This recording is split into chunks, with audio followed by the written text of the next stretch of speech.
welcome to another edition of Dave's Record Review. I'm actually out of town. I'm over the bridge. I'm in Doylestown, Pennsylvania, and I just got back from a used and new record store over here in Doylestown. It's called Siren Records. I went to town. It's my favorite thing to do. I'm actually off from work today. It's President's Day, and I made some great pickups. Let me just go through with what I picked up, and then we'll move on to a very special guest I have today that I'm going to be bringing on the show.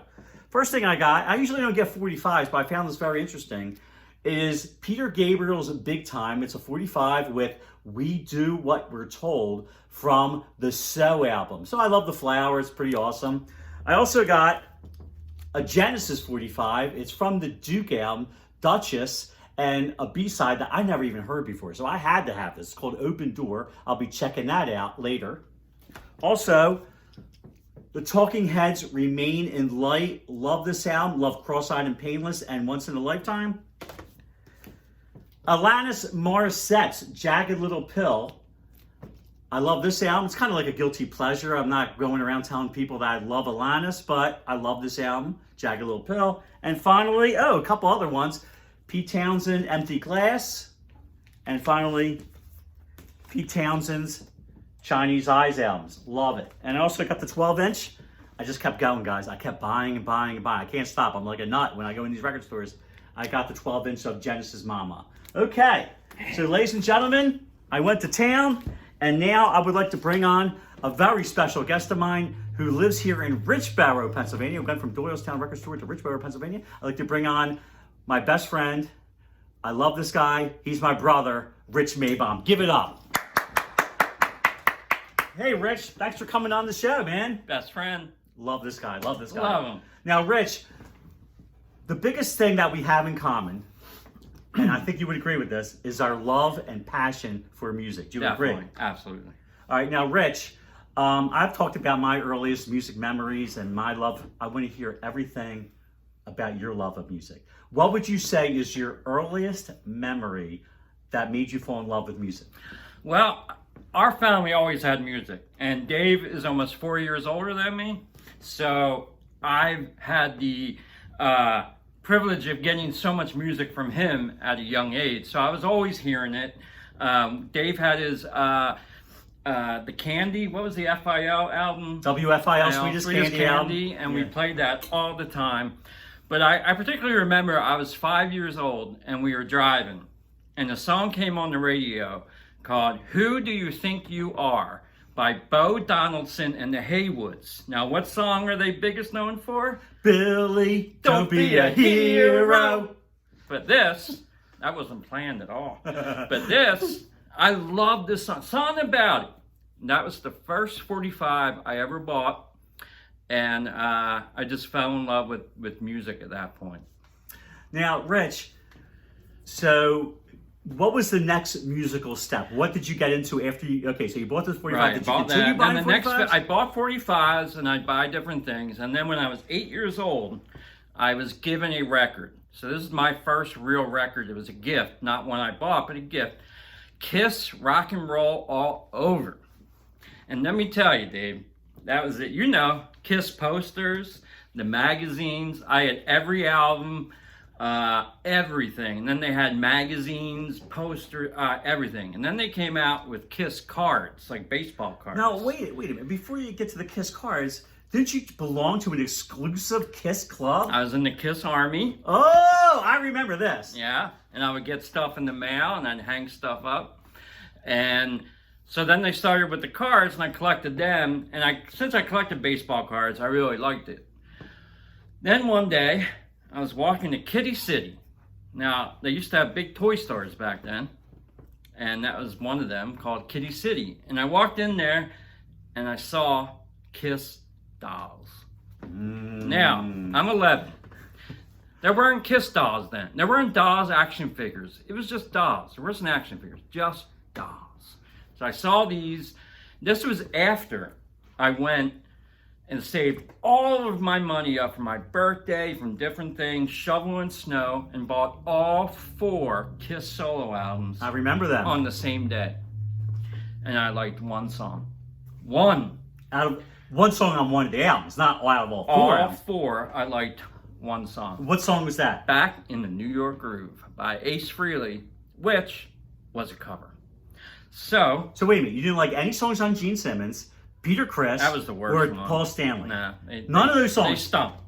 How did you feel after spending all I this felt money? ripped off, and I felt like they could have just made one album, and I was so mad. And then I went in and saw the Kiss dolls, and I couldn't believe it. I didn't want anything to do with it anymore. I walked home. I was so dejected because I wasn't going to like Kiss anymore. So I went into Dave's room. He's my brother. And he saw me. He was like, "Will, why are you so upset?" And I told him the story, and he said, "All right, sit down." And he played Black Dog. Track 1, Led Zeppelin 4. Now, let me interrupt. Let me interrupt. I'm sorry to interrupt you, Rich. Now, I have a Black Dog story, too. Now, why don't we tell our audience our Black Dog stories? Okay. And we'll see, and please put in the comments from this video what Black Dog story you like better. Vote for the Black Dog story. Okay, so Rich? mine is I came home, was all dejected about Kiss, was done with Kiss, and Dave said, "Listen to this," and he put on Black Dog, and that was it. I was a rockhead. I was a rocker. That opened doors for me and everything. So that was my Black Dog story. Now let's hear the lesser Black Dog story. Actually, this is the better one that you're going to vote for, but I want you to be honest with yourselves. Vote for the one that you like better. So my Black Dog story was, I was just buying 45s. I would go to my local department store and pick up 45s. I remember there were 69 cents a piece. I would beg my mom to take me there, and I would come home with a stack of 45s every week. And I was just buying top 40, bubblegum, whatever the number one song was. And then I was at Camp America. We went to day camp, in the summertime. Sucked. And yeah, my brother went too, Rich Maybaum over here. And sucked. And actually, I enjoyed it there. But anyway, my counselor brought in his boombox, and I heard this song that just blew my mind. And it was just like unbelievable. It was like Black Dog by Led Zeppelin. I'm like, what is this? I asked my counselor, what is this? Because that's Black Dog. I'm like, okay. So I said, I'm going to just ask my mom to take me to the department store, and I'll buy Black Dog on a 45. Well, unbeknownst to me, they didn't release Black Dog as a 45. So I'm like, how do I get the song? I must have the song. So my mom, out of the goodness of her heart, gave me money to go to my record store and get Led Zeppelin 4. Black Dog was the first track. I didn't think I was going to listen to anything else. Then I heard rock and roll, Battle of Evermore, Stairway to Heaven, Misty Mountain Hop, and so on. I lost my mind. The days of buying 45 exclusively were over for me. Led Zeppelin 4, Black Dog changed my life. Now you vote. You vote. Do you like when I played it for my brother and it changed his attitude? Like he thought Kiss was the greatest band in the world. He came home dejected because he sold dolls and the solo album sucked. And I played it for him and it made him feel a little better and changed his life? Or me, when my counselor at camp played it for me and changed my life? Vote often, vote now.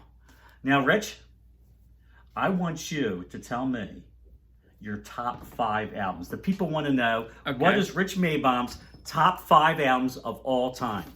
I want to show this one first. That is David Bowie, Hunky Dory. This was the first record I ever bought with my own money. Now I show this because 1, it's the first record I ever bought. And 2, that David Bowie has always been a number 1 for me. So that was my number 1 for a long time. And then after that, it was Space Oddity all through my 20s. And then since probably about my mid-30s to now, my number 1 record, I should have started at 5 and gone down, but oh well. That's all right. My number 1 record is David Bowie, Station to Station. Still the first album I ever bought. Something about Bowie, he just grows with you. Can I interject something, Rich? Mm-hmm. Now, on the Station to Station album, we could actually borrow albums from the library at that time. And they had Station to Station. I heard a song from that album called TVC15 that I played over and over. And then I would have to return the record to the library. Then I would just take it out again so I could hear that song again. Why I didn't buy it right off the bat, I don't know. I just kept borrowing it and borrowing and borrowing. And Lodger, too. They're both great albums. But go ahead, Rich. I digress. My second favorite record, I gotta open it up a little bit, is the first Allman Brothers album. Allman Brothers, and there's not a title, but this is a double CD. So it's their first album with I Don't Want You No More, and it's got Dreams, got Whipping Post. Just a great album that captures everything. My third favorite album, Clash, London Calling. I can listen to this album every day and never get tired of it. It's got London Calling, of course, Jimmy Jazz, Rudy Can't Fail, Lost in the Supermarket, Clamped Down, and what's the big hit off this album that was not listed on the album? I was just going to say this. It's not even listed on the album. If you play the second side, well, it's actually double vinyl now, but the original Clash album was side 1, side 2, I believe.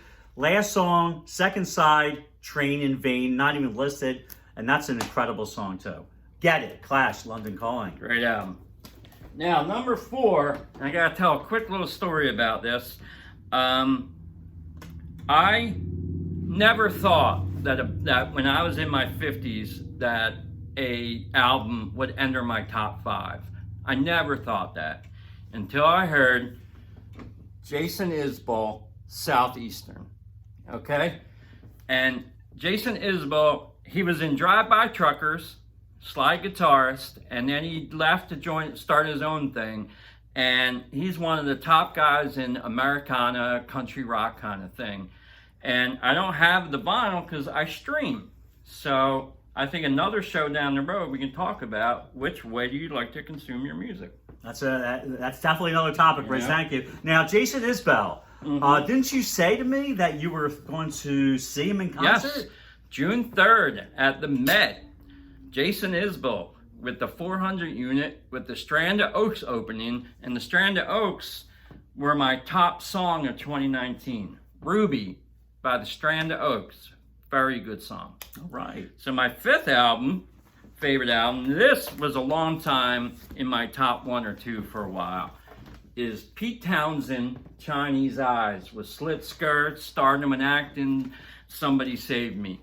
And that album, it's just, I love it, something about it, and all through the year, it just takes on different meaning of my life. And those are my top 5 albums of all time. So as you can see, me and my brother are both in our 50s, and just like when we were young teenagers, we still love going to record stores and buying vinyl. You saw that at the beginning when I first started the show. And Richie's love of vinyl, he still loves it, and probably until my dying days, I'll be buying vinyl. There's nothing like going to a record store. Easy to order online. Forget it. It's nothing doesn't compare. Forget about it. Doesn't compare to going to a record store. Doesn't compare. You got to go to a record store. Going through the bins, looking through, and going, they have this. Nothing like it. You got to go. Okay. Now one more. Vote. Don't forget. I was just going to say that. Thanks, Rich. The Black Dog Stories. Vote now. Vote often. Vote for Dave Maybaum or Rich Maybaum. Dave Maybaum. This is Dave Maybaum. This is Rich Maybaum. This was a Maybaum production. Thanks everybody for watching. Peace out. Maybaum Brothers.